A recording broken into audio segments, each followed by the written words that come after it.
Okay, set your Wayback Machine to WW2.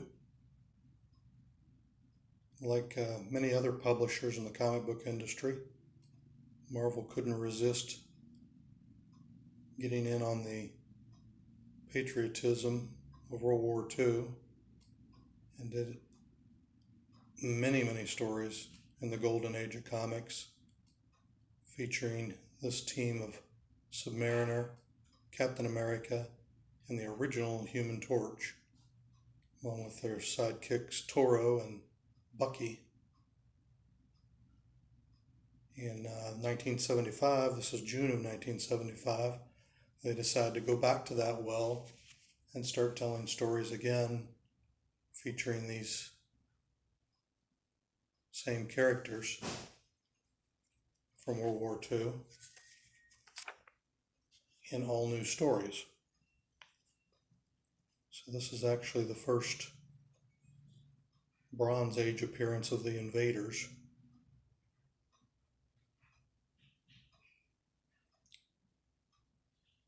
It's also the first appearance of Masterman, and it's a 68-page giant.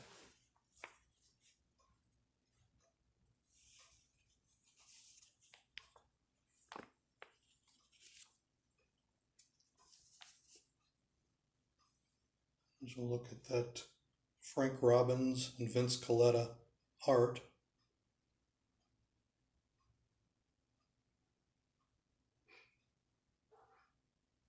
and you also have a Winston Churchill appearance in this one.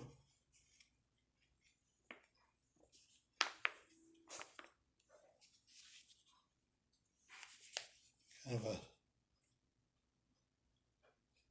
blend of war story and superhero action, with the aim to tell that America could not be defeated by the Axis. This one's probably a very fine condition.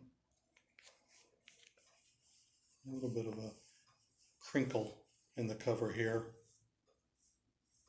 like it had been stored incorrectly at some point in time. But other than that, a nice tight cover, beautiful glossy finish. This is actually a 3-issue set I put together, all of number 1s.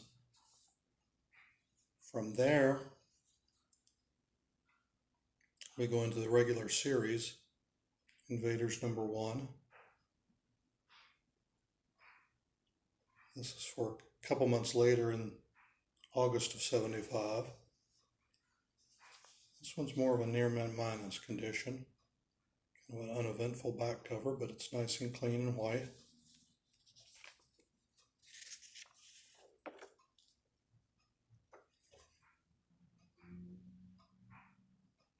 There's your Muscle Man ad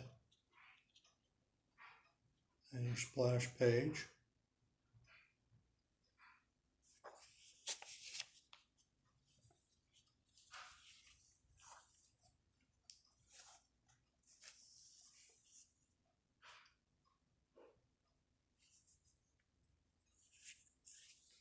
And finally we end up with annual number 1, which was in 1977. More Captain America, Human Torch, and Submariner action. They battle Hyena, Agent Axis, and the Shark. All villains they've met back in the past. And for some reason they come in contact with Yellow Jacket, Black Panther, and the Vision from the Avengers. And I won't spoil the surprise, but you can imagine that was very disconcerting to find those characters in 1941.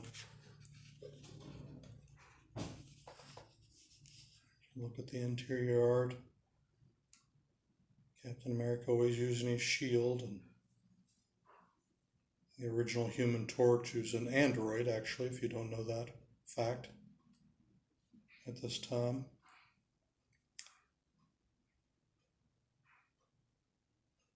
His body is what goes on to make the Vision later, so that's kind of a unique little tie-in. There's a good look at the Human Torch.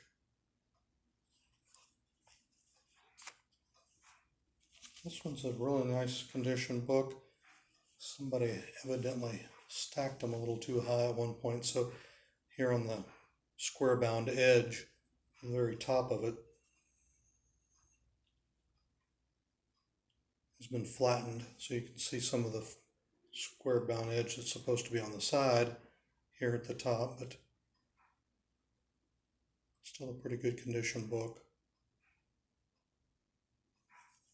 So that's a set. If you like number ones, if you like World War II action and the Invaders, just long for the golden age of comics and want to see more stories like that, then check those out on Craigslist. As usual, you can examine every one of my books. They're not slabbed. They're there for your inspection and for your enjoyment as comic book readers and comic book collectors, getting back to what it used to be when comic collecting was fun and not a business. So check that out on Craigslist.